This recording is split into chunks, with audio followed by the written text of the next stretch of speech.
My daughter shoved a white dinner towel into my hands in front of 12 of her husband's investors and said, "Either you serve Caleb like everyone else does, Dad, or take your suitcase and get out of my house." Hot gravy slid over my knuckles. I felt my jaw lock so hard it clicked. Caleb didn't look embarrassed. He leaned back at the head of the table, loosened one cuff and waited for me to move. So I smiled, turned around and grabbed my old tan suitcase. That smile cost them more than the house, more than the money, more than the lie they'd been polishing for months.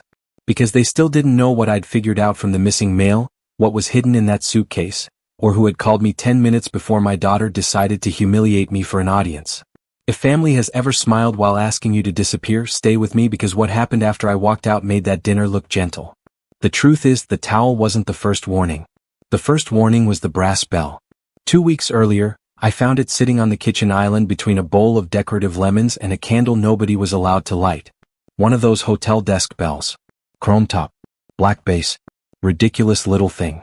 I tapped it once with my finger because I genuinely thought Nora had brought it home from a school play. Caleb looked up from his laptop and grinned without warmth. Funny, right?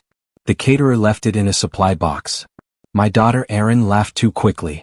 Don't make a face, Dad. It's a joke. But nobody had been laughing before I touched it. That house had become like that. Everything was framed as a joke right up until it wasn't. 6 months before the bell appeared, Erin had stood in my driveway with tears in her eyes and told me she didn't want me rattling around alone after June died. My wife had been gone 9 weeks. I still reached for her side of the bed in my sleep. I still caught myself listening for her kettle every morning, that thin whistle she always ignored too long because she claimed tea tasted better if the water got angry first. Erin said she had the answer. Caleb had found a beautiful property with a detached carriage house. Big main home for them and Nora. Small private place out back for me. Close enough to be family, she said, far enough that you still have your own space. She held my hand when she said it. That was the part that got me. Because Erin had once been the little girl who waited on the front steps for the sound of my truck after late shifts. She used to run down the walkway in socks and throw herself at my legs so hard I had to brace on the mailbox. After June got sick, Erin was the one who brought folders to appointments and wrote questions in the margins like she could keep death organized if her handwriting was neat enough. So when she said, "Let us take care of you now," I believed her. I sold the ranch house June and I had paid off 22 years earlier. I sold my work van. I sold half the tools I swore I'd never let go of. Caleb said pooling resources would let us buy something smart, something appreciating, something that kept the family together and made sense for everybody long term. I brought $340,000 to that closing. That number matters because later they talked about me like I'd been freeloading in a spare room eating their groceries. The property itself was beautiful, I won't lie. White brick. Black shutters. A sweeping front porch that looked like the kind of place people on television forgive each other on. The carriage house sat behind it near a line of sugar maples, with a little peaked roof and 2 dusty windows. It smelled like old paint and mice when I first unlocked it. By the time I was done, it smelled like fresh pine shelves, primer, and the coffee I drank from a thermos while my knees ached. I installed the sink myself. Rewired the bad outlets. Repaired the rotted trim around the back door. Laid the laminate in the bedroom because Caleb said labor costs were getting stupid. Built a narrow bookcase beside the bed for June's cookbooks even though I couldn't yet bear to open most of them. And I kept our paperwork in the old tan Samsonite suitcase June used for road trips back when Erin was small. One wheel squeaked. The handle was wrapped with green ribbon because June tied it there at an airport in Atlanta in 1989 and never took it off. Mortgage records, closing packet, cashier's check copy, contractor receipts, June's will, a few letters she wrote me before the morphine made her handwriting drift. My whole adult life reduced to paper and leather and one stubborn zipper. I slid that suitcase under the bed in the carriage house and told myself I was home. The first month, Erin still came out in the mornings with coffee. Nora did homework at my little table. Caleb slapped me on the shoulder and called me the wizard whenever something broke. It almost felt real. Then the rules started. At first they came dressed as practicality. Use the back entrance when Caleb has clients over, because the front drive photographs better without extra cars. Don't leave your boots on the porch because it ruins the lines. Could you maybe not fry onions after 6 because the smell drifts toward the patio and Caleb's wine people are very particular. Then the practicalities got personal. Erin asked if I could stop wearing my old gray cardigan in the main house because it looked a little depressing in photos.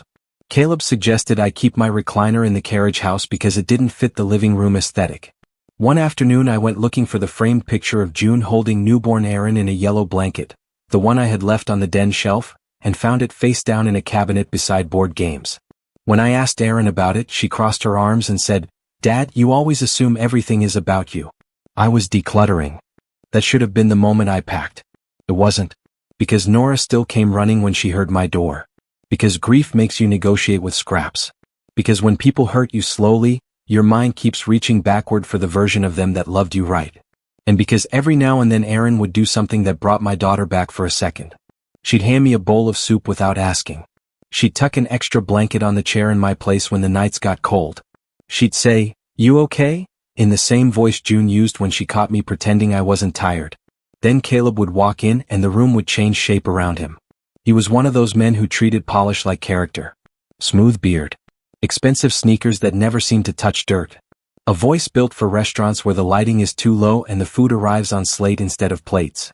He ran a hospitality consulting company, which as far as I could tell meant expensive dinners, harder handshakes, and a constant low fever of image maintenance.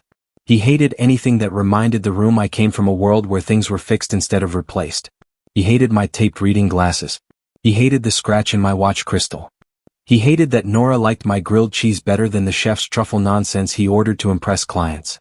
Most of all, he hated that I had been part of the house before he had fully figured out how to control it. The mail was what finally made me pay attention. I've never been a suspicious man by nature, but I am a man who notices patterns. 43 years in heating and plumbing teaches you that every failure starts with a small thing out of place. A drip. A hiss. A rust stain where there shouldn't be one. You ignore it because it's quiet. Then one day you're ankle deep in damage. My bank statements used to come on the 4th or 5th. Then they stopped. Not all at once. Just enough to make me wonder. A tax notice missing. A property insurance envelope I never received. One afternoon I found a torn corner of certified mail in the kitchen trash with my last name on it under coffee grounds and eggshells. When I pulled it free, Caleb walked in, took one look and said, "That's junk." I already handled it. Handled what? Administrative stuff, he said like I was a child asking why the sky was blue. Erin was standing by the fridge. She wouldn't meet my eyes. A few days later, I walked into Caleb's office without knocking because the smoke detector in the hallway was chirping, and I saw my own signature on his monitor. Not the paper. My signature. Scant. Cropped. Cleaned up against a white background. He snapped the laptop half closed so fast he nearly caught his fingers. "You need something?" I held up the battery. "Just this." He smiled, but the skin around his eyes stayed flat. "Then next time ask." That night I lay awake in the carriage house listening to branches tap the roof and remembered something June told me while we were signing hospital paperwork in those last months. Never sign when you're crying, Frank. Never let anybody hurry your name. I hadn't signed anything I didn't understand. But grief had made a lot of noise back then. Enough, maybe, to hide a lie. I started checking small things. The mailbox latch was bent one morning like someone had forced it sideways. The county tax assessor's website showed a document activity date I didn't recognize. Caleb began taking more of the mail inside so it wouldn't get damp. Erin started saying "our house" with a brightness that sounded rehearsed. Not once did either of them say "the property" anymore or "the place we bought together," or anything that acknowledged the money I had put down. Then Caleb brought up contribution. We were in the kitchen. Rain on the windows. The dishwasher humming. He had his sleeves rolled exactly twice, not because he'd worked, but because some magazine told men that was what leaders looked like. "You know," he said, "a healthy household works best when everyone contributes according to capacity." I was drying the pan I had used to make Nora pancakes. I pay my share. That's not really what I mean. Of course it wasn't. Erin walked in halfway through and sided with him before I even answered. "Dad, he's under a lot of pressure right now." Pressure. That word started doing all the housework in that home. Caleb under pressure meant don't ask questions. Caleb under pressure meant eat later. Caleb under pressure meant Nora had to play quietly. Caleb under pressure meant I was supposed to step around his moods like broken glass. The ask came out carefully. Would I mind helping more when clients came? Greeting people. Taking coats. Bringing out platters if the staff ran behind. Just to keep things flowing. Caleb said it like he was inviting me to be useful. Erin said it like this was how families supported each other. I said no the first time. Not loudly. Just plainly. "I'm your wife's father, not your waitstaff." Caleb gave a little laugh. "No one is saying that." But his mouth tightened around the edges the way it did when someone failed to admire him correctly. That should have ended it. Instead, the temperature in the house dropped. Aaron stopped bringing coffee. Caleb stopped joking. Nora started whispering when she came to the carriage house, not because I told her to, but because children know when an adult room has gone dangerous. A week later, I found my laundry folded in a basket outside my door with a note in Aaron's handwriting. Please keep personal items contained in your own space before Friday. Important dinner. Contained. That word sat in my chest like a nail. I looked around the carriage house then. At the lamp June picked out from a thrift store because she liked the crooked little shade. At my spare boots beside the door. At the cinnamon tin where Nora hid butterscotch candies. At the shelf of cookbooks I still couldn't open without feeling my throat close. Personal items. As if I were clutter with a pulse. The first time Caleb really slipped, he didn't know I was on the back steps. It was a Tuesday, late enough that the kitchen windows turned black. I had gone up to bring back Nora's science binder, which she'd forgotten on my table. The mudroom door was cracked. Caleb was in the pantry with Aaron. I couldn't see them, only hear them through the shelves. He said, "You're being sentimental. If he leaves on his own, this gets much easier." Aaron's voice came low. "He won't. Then make staying uncomfortable." There was a silence after that. Not long. Long enough. Aaron said, "He's my father." And Caleb answered, "Exactly. He'll fold before he fights." I stood there with a third grader's science project in my hand and felt something old inside me go very still. Not broken. Still. When I went back to the carriage house, I took the tan suitcase out from under the bed and opened it on the quilt. The cashier's check copy was there. The property survey was there. The closing packet was there.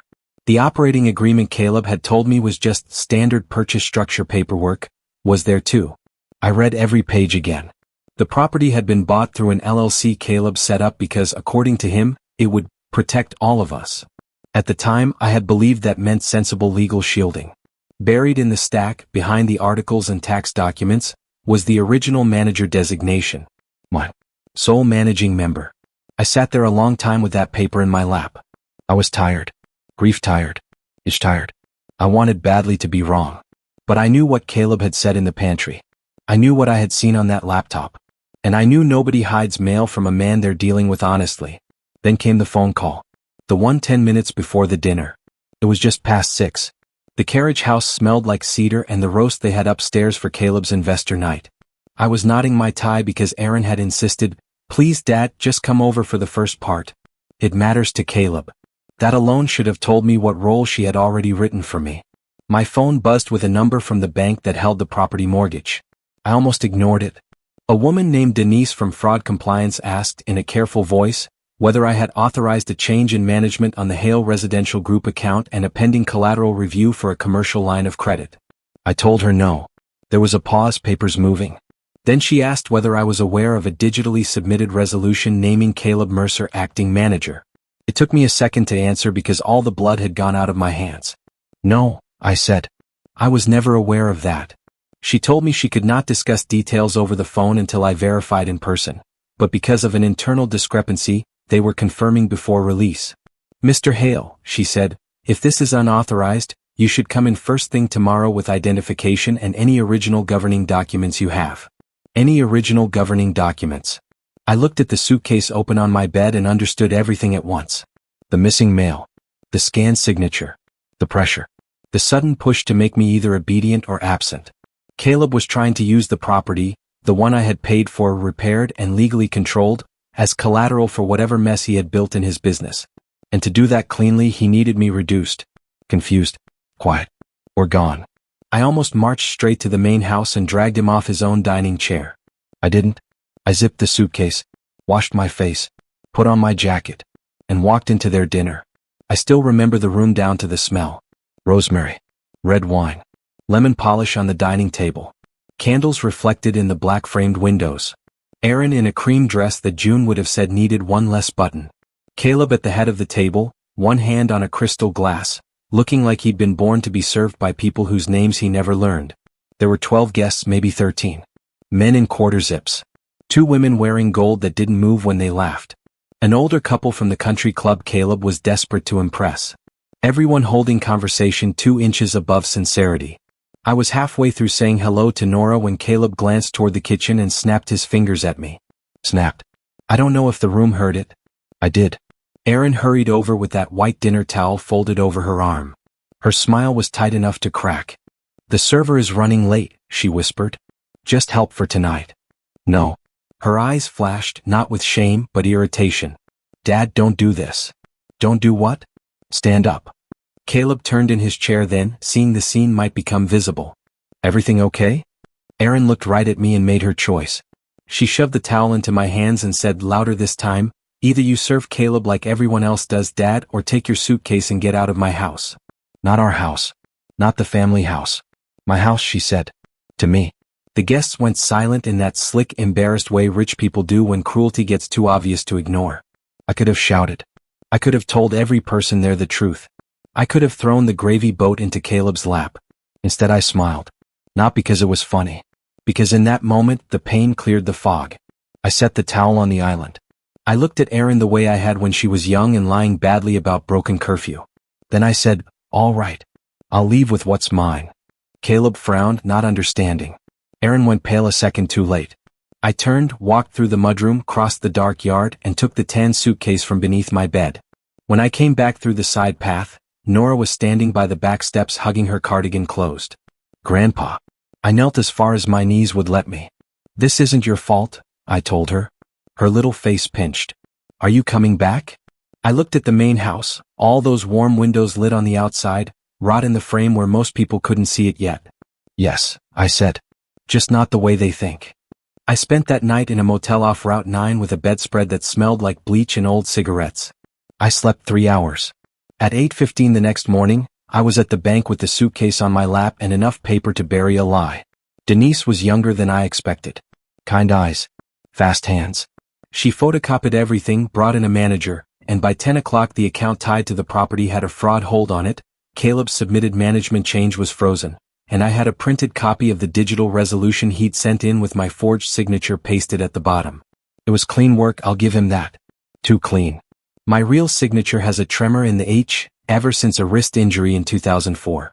The forged one didn't. That tiny missing tremor might have saved me $500,000. But the bank manager said something else that hit even harder. The mortgage was behind. Not by a week. By 4 months. Caleb had been handling the auto drafts from the operating account after insisting he could streamline everything, and somewhere in his streamlining the property payments had stopped. Late notices had gone out. Certified letters had gone out. Internal warnings had gone out. I had seen none of them. That was the moment the story changed shape. They weren't just trying to humiliate me into obedience. They were steering me away from a fire in a house built with my dead wife's money. I called an attorney before I called my daughter. Her name was Joanna Park. Her father had installed boilers with me in the 90s. She met me that afternoon, read the documents, listened without interrupting and said, Frank, this is fraud. Also mail tampering, potentially theft of financial correspondence, and depending on what he filed with the county, attempted instrument fraud. Do not warn them. I said, they're still my family. She met my eyes over the conference table. Then protect what's left of it by acting now, not later. I did call Erin that night. Not to argue. To give her one clean chance. She answered on the third ring, already angry. Do you have any idea how humiliating last night was? I almost laughed at that. Almost. I know exactly how humiliating it was, I said. Did you know Caleb filed paperwork pretending to control my company? Silence. Then, you always make everything sound sinister. Erin. Another silence, thinner this time. He said it was temporary, she murmured. Just to get through a financing issue. There are some sentences a daughter can say to her father that aid you in real time. That was one of them. You knew. It wasn't like that. How was it? Her voice sharpened the way people do when truth corners them. We were trying to protect the house. With forged documents? You don't understand how complicated things are. That line again. Pressure. Complicated. Protect. Adult words with rot packed inside them. I said, you told me to serve your husband or leave. Last chance, Erin. Tell me everything. Instead of answering, she said the sentence that finished what the towel had started. If you had just helped a little instead of making everything a power struggle, none of this would be happening. I hung up. Not because I had nothing to say. Because if I kept listening, the memory of my daughter would have gotten uglier than the truth. What happened next made it worse. The next morning Nora called me from her tablet before school, whispering so hard I could barely hear her. Grandpa, Mom says you're being dramatic. Caleb says you abandoned the property. Abandoned? That word was not for a child. He had been using it in front of her. Then she said, also Caleb told the moving men your shed tools are scrap. What moving men? I'm not supposed to tell you. By the time I got there, Joanna had already told me not to step onto the property without notice because if Caleb wanted a scene, he could manufacture one and use it. So I parked down the street under a maple tree and watched two men carry my red toolbox out of the side shed. My toolbox. The one June bought me for our 10th anniversary because I'd worn the latch out on the cheap one. The one still dented on the corner from when Aaron, age 6, tried to help me unload it and dropped it on the driveway. They stacked it near the garage with broken patio chairs and flattened boxes. Scrap. I took pictures from the car until my hands steadied. Then Nora called again after lunch. This child saved me and I will never forget it. She said she had found papers in the office shred bin because she was looking for cardboard for a school project. Your name is on them, she whispered. And Caleb signed your company thing. I told her not to touch anything else. She had already done more than enough. But 10 minutes later my phone buzzed with 3 blurry photos anyway. Children see what adults assume they won't understand. The first photo was of the forged management resolution. The second was of a draft email from Caleb to a lender saying I had voluntarily vacated the detached unit and no longer participated in management. The third was the worst, a memo titled Occupancy Regularization Options. Under it bullet points: induced departure, document instability if resistance, 30-day vacancy strengthens exclusive use claim. That was the mystery thread laid bare in printer ink. Not emotion. Not family stress. Not a misunderstanding at dinner. A plan.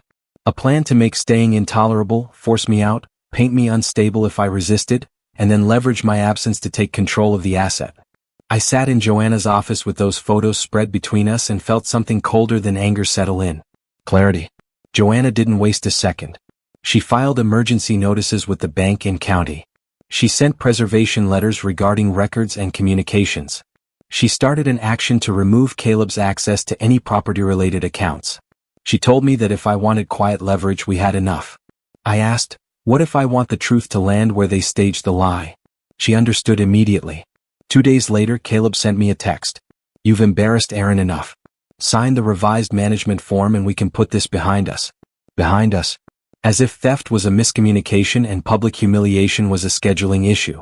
I didn't answer. Joanna did. By courier. Inside the envelope were notices revoking any claimed authority, a demand to preserve all records, and a date-stamped warning that any further attempt to encumber the property would be treated as knowing fraud. Caleb responded exactly how cowards in expensive shoes usually do when the quiet target turns out to have documents. He escalated. He told family friends I was slipping mentally. He told Aaron's aunt I'd become paranoid since June passed. He told Nora I needed space to regulate. He sent a wellness check to the motel, which would have been insulting enough if it hadn't also been strategic. Officers at your door create paperwork. Paperwork becomes narrative. Narrative becomes leverage. But I had already rented a small furnished duplex across town by then. Clean place. Sun in the kitchen. Quiet. The first thing I carried inside was the tan suitcase. That should have been enough distance to think. Then I found June's pie tin in the trash. Not literally mine from the carriage house. A photo of it. Nora sent it because she knew I'd recognize the blue enamel edge. Caleb had thrown out a box of my kitchen things after deciding the carriage house needed to be reset. Reset. That pie tin had crossed 3 states with us in 1991 when I took contract work after layoffs. June baked peach pie in it the summer Aaron turned 8 and lost her first tooth into the filling because she laughed while eating. That tin had more family in it than half the people sitting at Caleb's table that night. I realized then that winning quietly would not be enough for me. I did not need revenge. I needed an end. A real one. The opportunity came from Caleb himself because men like him often believe doubling down looks like strength. Despite the fraud hold, despite Joanna's letters, despite everything, he went ahead with his autumn portfolio dinner the following Saturday. Investors. Prospective partners. Social media people. A catered showcase in the very house he had tried to mortgage out from under me. He was betting I'd either stay away or make a scene he could spin into proof of my instability. Instead, I arrived on time in a dark suit with Joanna on my left, a bank vice president behind us, and the tan suitcase in my hand. The driveway lanterns were already lit. Strings of warm bulbs crossed the back terrace.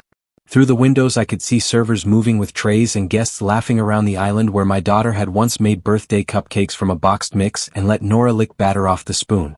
A valet stepped forward when I got out. I walked past him. When I opened the front door, conversation thinned, then stopped. Caleb was near the dining room fireplace with a drink in his hand, telling a story with his shoulders. Aaron stood beside him in blue silk, smiling at the exact angle women learn when holding a collapsing life together in public. "You saw me first." I'll never forget how quickly confidence becomes calculation on a guilty face. "Frank," he said too loud as if warmth could erase the fact that he'd been trying to steal from me. "This is unexpected." "I imagined so." Aaron's smile vanished. "Dad not here." I looked around the room. Investors, neighbors, one local councilman, Caleb's golfing friend, the older country club couple from the first dinner, and 2 women Aaron used to do school fundraisers with. Enough witnesses to make image matter. "Interesting choice of venue," I said. Caleb set his drink down carefully. "If you want to talk, we can do it privately." That was the first lie of the evening. Privacy had not interested them when they handed me a towel. Joanna stepped forward and handed him an envelope. "You've been served with formal notice, Mr. Mercer?" His mouth tightened. "Served with what?" "Revocation of authority, demand for turnover of records, and notice of civil action." People around him stopped pretending not to listen. Aaron whispered, "Dad, please?" I turned to her. "You lost the right to please me when you told me to serve your husband in front of strangers." She flinched like I had slapped her. I hadn't. That sentence had been waiting for her all week. Caleb tried to recover. "This is grief. He's grieving and he's confused about some business structures." Right on cue, the bank vice president introduced herself and said in a voice as flat as tile, "Mr. Hale is not confused. Your submitted management resolution was flagged as inconsistent. The requested collateral review has been suspended pending fraud investigation." That hit the room like a glass dropped on stone. One of Caleb's investors actually took a step back. Caleb laughed once badly. "This is a clerical misunderstanding." "No," Joanna said. "A clerical misunderstanding does not involve forged signatures, intercepted correspondence, or a memo advising that a legal occupant be induced to depart so an exclusive use claim can be strengthened." His eyes snapped to mine. "Good," I thought. "Feel it now." I walked to the dining table they had polished within an inch of its life and set the tan suitcase on the center runner. The green ribbon on the handle was frayed. One will still squeaked when I turned it. June would have smiled at the sound. I opened it. Paper has a smell when it has lived a long time in leather. Dust, ink, old glue, the ghost of closets. I took out the original operating agreement and held it up. "This property was purchased with my funds," I said. $340,000 from the sale of my family home and business assets. It was placed in this LLC at closing. I am the sole original managing member. Mr. Mercer attempted to replace that authority using a forged digital signature while withholding mortgage notices and other correspondence from me. No one moved. Even the servers had stopped. I set down the cashier's check copy next. Then the deed packet. Then the mortgage statements showing delinquency. Then printed copies of Caleb's email to the lender claiming I had voluntarily vacated. Then the photo of the occupancy memo with those 3 clean little lines that reduced a father to an obstacle. Induced departure. Document instability if resistance. 30-day vacancy strengthens exclusive use claim. I did not raise my voice. I didn't need to. Public shame works best when truth does the shouting for you. Aaron stared at the papers like they had appeared from the floorboards. "Caleb," she said, and for the first time all month, I heard real fear in her voice. He turned on her instantly. "Don't do this here." There it was. Not remorse. Strategy. One of the investors, a silver-haired man I recognized from the first dinner, asked, "Is this the property attached to the launch collateral?" The bank vice president answered before Caleb could. "No transaction involving this property will proceed while title authority and submission integrity are under review." The man picked up his coat from a chair. That started the unraveling. Another guest put down her wine untouched. The councilman murmured something about an early morning. Someone near the kitchen actually whispered, "Jesus." Caleb took a step toward me, then low voice gone sharp. "You vindictive old man." I looked him dead in the face. "No," I said. "Just older than your lie." He lunged for the papers. Joanna moved first. So did the uniformed deputy who had entered quietly behind us a moment earlier carrying another envelope. I hadn't noticed him arrive. Caleb did. "Mr. Mercer," the deputy said, You've been named in a report involving suspected financial instrument fraud and unlawful interference with mail. You are to surrender any property-related records and devices used for filing the disputed documents. Do not destroy anything. Caleb actually blanched. That polished color drained right out of him. Aaron grabbed his arm. What did you do? He jerked away from her. What I had to do. Because your father sits on assets and calls it virtue while the rest of us actually build things. There is a mercy in finally hearing the ugliness stated plain. All those weeks of practicality and pressure and concern boiled down to greed in a room full of witnesses. Aaron looked at him, then at me, then at the table full of proof. I could see the exact second she realized there was no version of this where she remained the misunderstood middle. She had known enough. She had chosen comfort. And now the bill had arrived. Dad, she said, voice cracking, I thought. I stopped her with a raised hand. No. You thought if I kept swallowing it, you wouldn't have to choose. The room went dead quiet again. I reached into the suitcase one last time and took out a single keyring. There were only 3 keys on it. One for the carriage house. One for the utility shed. One old brass key to the side gate that Caleb never bothered replacing because he never noticed what mattered unless it shined. I set the keyring on top of the documents. You told me to serve your husband or leave, I said. Here's my answer. Neither of you will sleep here tonight. Aaron stared at me. Caleb actually laughed, but there was panic in it now. You can't do that. I already did. Joanna handed Aaron another envelope. Temporary occupancy order. Immediate turnover terms. Access limited to supervised retrieval of personal belongings because the managing member, me, had revoked permission after documented fraud and interference. At the same time, 2 locksmiths I had scheduled an hour earlier came through the mudroom carrying cases. That was when the last of Caleb's image cracked. This is insane, he shouted. In front of everyone? You're locking out your own daughter? I said, no. I'm locking out the people who tried to steal from me. There's a difference, and that difference was the whole story. He started forward again. The deputy blocked him. One of the servers flattened himself against the wall to let the locksmiths pass. Guests were leaving now in a quiet stream, not running, just peeling away from a man they suddenly understood would drown anybody to keep his shoes dry. Aaron began to cry. Not softly. Not theatrically either. Real crying. The kind that comes from the collapse of every excuse at once. 5 years earlier, I would have gone to her. That night I stayed where I was. Because a father who rescues a grown daughter from the consequences of her own cruelty teaches her nothing except that his dignity is available for liquidation. Where is Nora? I asked. At my sister's, Aaron whispered. Good. One mercy. I nodded toward the hallway. You can come tomorrow at 10 with Joanna present and collect your clothing, Nora's things, and your personal items. Nothing else leaves without review. Caleb spat. This is why people leave you. That one landed where he aimed it. June gone. Aaron gone.